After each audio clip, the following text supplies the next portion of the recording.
E aí pessoal, continuando a nossa série aqui do canal, hoje a gente vai fazer a primeira aula sobre estratégia, que é sobre como melhorar as peças.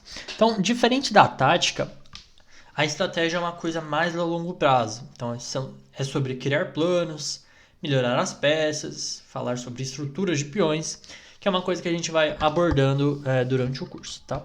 A tática já é uma coisa mais imediata, é uma coisa que você ganha material imediatamente, você dá mate no seu adversário, mas a estratégia é totalmente o inverso. Então aqui a gente vai falar sobre o cavalo.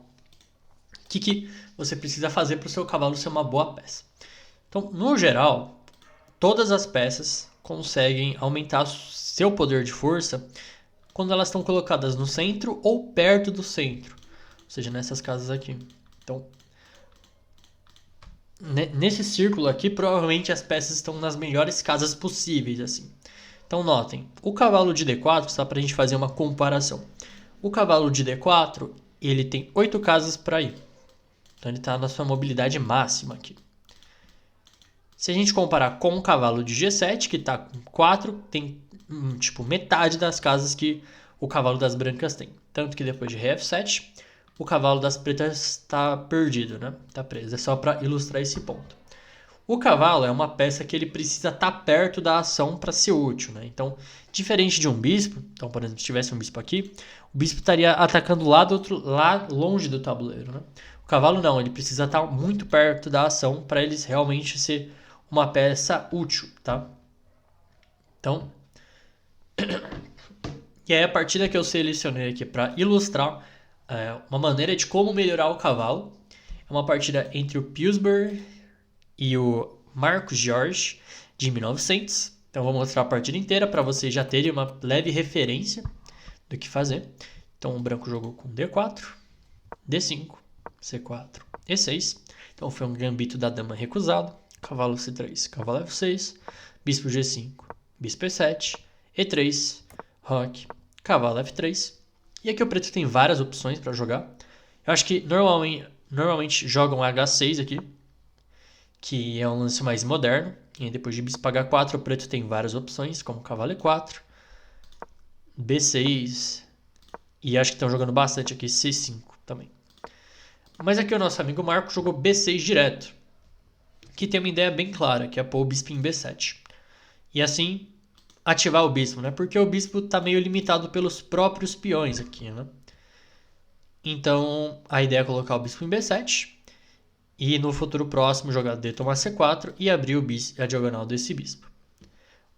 O Pillsbury jogou com o bispo D3, desenvolvendo mais uma peça. E agora bispo B7. E agora qual é o ponto, né? Porque agora o Pillsbury jogou C por D5. E por que ele fez isso agora, né? Se ele joga C toma D5 antes, E toma D5, bispo D3, o preto poderia pôr o bispo em E6 aqui. E nessas estruturas aqui, o preto vai jogar com C5 e vai arrocar no próximo. E normalmente o bispo está melhor em E6 do que em B7. Ele controla mais casas nessa diagonal e dá um apoio melhor ao peão de D5. Tá? Então por isso o Pillsbury espera um pouco na hora de trocar. Então jogou com bispo D3, bispo B7, peão por. E agora o bispo aqui em B7 não faz muita coisa porque ele está limitado pelo próprio peão. Se a gente comparar com esse bispo aqui, ele tem mais mobilidade aqui, além de defender o próprio peão de D5. Então o bispo estaria melhor em E6 do que em B7. Então por isso o branco aqui esperou o bispo chegar em B7 para finalmente tomar em D5. Então seguiu o bispo B7, C toma D5 e aí E toma D5. E aqui o próprio Pillsbury jogou aqui um lance que ficou muito marcado na história, assim. Ele fez um plano que é até conhecido como o plano de Pillsbury aqui, que é o seguinte. Então, se vocês quiserem pensar também para ver como o branco jogou aqui, fiquem à vontade, que é bem importante vocês fazerem isso também. Então, aqui o branco jogou cavalo E5. Qual é a ideia, né? O cavalo vai para uma casa central, então ele está muito bem colocado aqui em E5, e ao mesmo tempo ele está apoiado por um peão. E aqui a ideia das brancas é apoiar o cavalo com outro peão também, jogando o lance F4 nos próximos lances. Então essa é a ideia das brancas. Então vai apoiar esse cavalo ao máximo. O preto jogou o cavalo de BD7 para terminar o desenvolvimento, e aí veio F4. Então, os dois peões aqui, tanto de F tanto de D, aumentam, apoiam muito bem o cavalo, né? Por outro lado, esse plano tem uma falha, que é qual? Ele enfraquece a casa de E4. Por quê? Agora, nenhum desses dois peões controla a casa de E4 mais. Não pode mais controlar a casa de E4. Então, essa casa aqui de E4 pode ser uma casa boa para um cavalo das pretas, por exemplo, que a gente chama de posto avançado, tá? Então, uma casa fraca que pode ser invadida por uma peça, a gente chama de posto avançado. Mas aqui o preto jogou com C5. Talvez jogar com cavalo E4 direto fosse uma ideia melhor. Justamente porque se o branco usa uma casa como posto avançado para uma peça dele, a gente também tem uma para usar. Então, a gente tem que usar também. Então, por exemplo, depois de bispo por E7, dama por E7 e, não sei, bispo D4, D por E4, o preto está jogando F6 no próximo lance para expulsar o cavalo daqui com uma posição equilibrada. Mas aí o preto jogou com C5, que é lógico também, ele está tentando lutar pelo centro. Ele então aumenta a pressão aqui no centro. Roque. E aqui de novo eu acho que o preto deveria ter jogado ou cavalo E4 ou C por D4. E por D4 e cavalo E4. Justamente para quê? Para colocar uma peça lá na casa fraca. Só que aqui o preto cometeu um erro muito comum, que é o lance C4 aqui. Por quê? Porque esse lance é ruim, né? Agora, depois que o preto joga o lance C4, ele não consegue mais... Ele tira a pressão do centro, né? Porque o peão de C5 atacava o peão de D4. Só que quando o preto joga o lance C4, ele não ataca mais o centro. Apesar dele ter ganhado um tempo no bispo, beleza, ok. Mas ele tira a pressão do centro. E o centro, pessoal... O centro é o fator estratégico mais importante assim no xadrez. Então, quem consegue controlar o centro, ele consegue ditar as ações do jogo.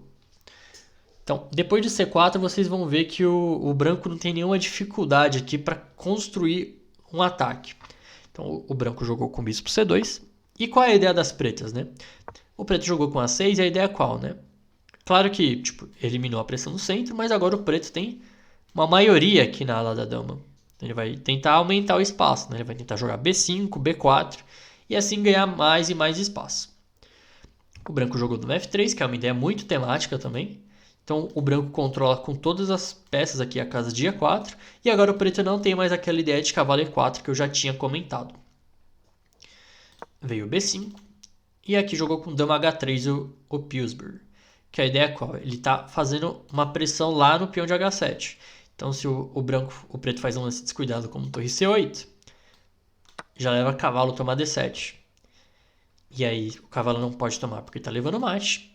E se dama por D7, cavalo por D7, bispo por E7. E aí, o preto perdeu uma peça. Então, ele tem que jogar G6 aqui para tentar bloquear a diagonal desse bispo. Mas aí que tem um problema. O branco joga F5 agora. E ele está tentando abrir mais linhas. Quando vocês tentarem o ataque, vocês precisam levar o máximo de peças para lá e abrir linhas para suas peças, né? O preto jogou com B4 aqui, tentando contra-atacar o cavalo. Mas aqui o branco jogou F toma G6, sacrificando o cavalo mesmo. Se o preto jogasse B toma C3 aqui, deve ter 1001 maneiras de ganhar isso aqui. Por exemplo, bispo por F6 para eliminar o defensor do peão de H7, depois de cavalo F6, torre por F6. E agora tem o peão de H7 ali caindo. Então, e se jogar F toma G6, sobra dama E6 cheque, seguido de rei G7, ace rei G7, cavalo toma cavalo.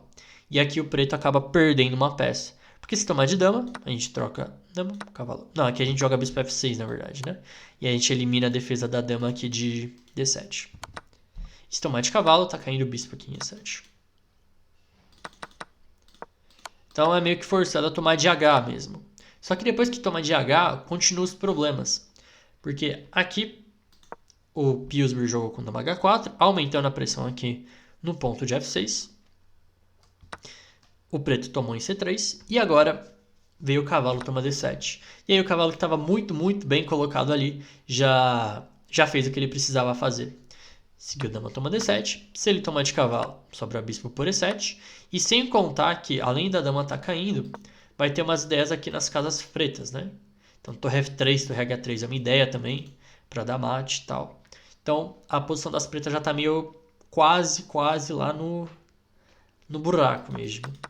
Seguiu dama toma D7. E aqui, jogou torre toma F6 aqui o Pillsbury. Porque qual é a ideia, né? Na partida seguiu o lance A5. Mas se ele tomar F6, simplesmente bispo por F6, né?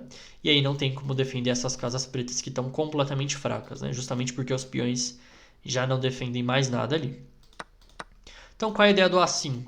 A ideia do A5 é defender, tentar colocar uma peça da defesa pela sexta fileira, né? Mas aqui o Pillsbury joga a torre de F1, colocando a última peça no ataque. Veio torre A6, e depois de torre A6, ele achou o lance bispo toma G6. E aqui, a partida meio que acaba na hora, porque, bom, ameaçamos mate em H7, então ele tem que tomar. Torre por F8, bispo por F8, e agora sobra torre por F8. Rei por F8, dama H8 cheque, rei F7, e depois de dama H7 o preto abandonou, porque tá levando mate forçado aqui já. Teria que jogar rei F8, e aí vai cair a dama e tá levando mate. Se jogasse rei E8, dama G8 é mate.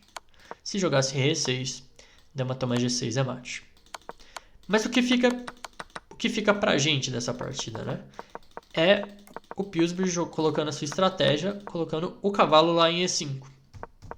E apoiando o cavalo com esses dois peões, tá? Provavelmente vai ter mais exemplos de como melhorar o cavalo, mas agora você já tem uma ideia do que vocês podem fazer. Então tentem colocar suas peças no centro, elas vão agradecer muito você, tá? Então eu espero que vocês tenham gostado desse vídeo. Vejo vocês no próximo.